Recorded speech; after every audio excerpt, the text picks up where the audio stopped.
എല്ലാവർക്കും നമസ്കാരം. എൻ്റെ പേര് ഷഫീഖ് എന്നാണ്. ഞാനിപ്പോൾ വയനാട് ജില്ലയിൽ തിരുനെല്ലി പ്രദേശം ഒന്ന് കവർ ചെയ്യാൻ വേണ്ടി തീരുമാനിച്ചു. അപ്പോൾ അത് ആ ഏരിയ ഒന്ന് നിങ്ങൾക്ക് പരിചയപ്പെടുത്തി തരാം കേട്ടോ. ഇപ്പം നമ്മൾ പോണ റോഡാണ് തിരുനെല്ലിക്കുള്ള പുതിയ റോഡ്. അതായത് നമ്മൾ സാധാ ഫോറസ്റ്റിൻ്റെ ഉള്ളിൽ കൂടെ അല്ലാതെ വേറെ കാട്ടിക്കുളം ഫസ്റ്റ് ലെഫ്റ്റ് എടുത്തിട്ട് കുറച്ചും കൂടി വരുമ്പോൾ ലെഫ്റ്റ് എടുത്തിട്ട് നമ്മൾ ഈ റോഡൊന്ന് കാണിച്ചു കൊടുത്ത് ഈ റോഡ് വഴി നമ്മൾ അങ്ങനെ തിരുനെല്ലി അമ്പലത്തിലോട്ട് പോകാൻ പറ്റും. ഇത് നല്ല അടിപൊളി, നല്ല വ്യൂ ഉള്ള, നല്ല ഭംഗിയുള്ള ഒരു റോഡ് തന്നെയാണ് ഇതും.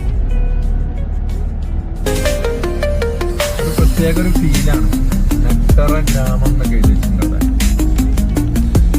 ആ തിരുനെല്ലി നമ്മളെല്ലാവരും വരെങ്കിലും കൂടിയിട്ട് നമുക്ക് അറിയാത്ത കുറേ സ്ഥലങ്ങളുണ്ട് ഇവിടെ. ഇതിൻ്റെ ചുറ്റുഭാഗം നല്ല ഭംഗിയുള്ള ഒരുപാട് സ്ഥലങ്ങളുണ്ട് ഇവിടെ തിരുനെല്ലിയിൽ. അതിൽ പെട്ടൊരു സ്ഥലമാണ് ഇപ്പോൾ ഞാൻ നിൽക്കുന്നത്. കാണിച്ചു കൊടുത്തേ. Under the boughs where the shadows play, the wind hums songs at the break of day.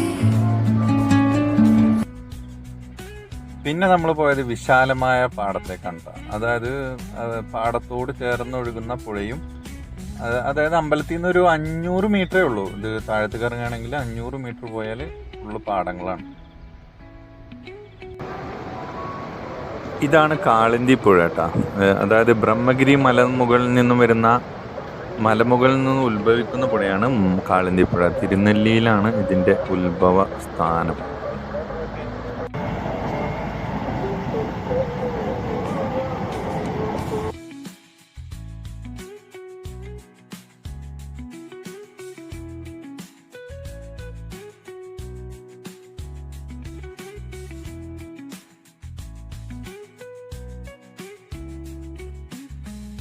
Thirunelli പുഴയുടെ അടുത്ത് തന്നെയാണ് ഈ ചെണ്ടുമല്ലിത്തോട്ടവും.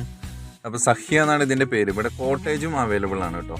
പക്ഷേ ഇവിടുത്തെ മൊത്തത്തിൽ സീസൺ കഴിഞ്ഞെങ്കിലും, ചെണ്ടുമല്ലി സീസൺ കഴിഞ്ഞെങ്കിലും ചെറുതായിട്ടൊക്കെ ഇങ്ങനെ കരിഞ്ഞു തുടങ്ങിയിരിക്കണം. പക്ഷെ എന്നാലും ഭംഗിക്കും അവിടുത്തെ ഒരു ആംബിയൻസിനും ഒരു കുറവില്ല. നല്ല കാണാൻ നല്ല ഭംഗിയുണ്ട്.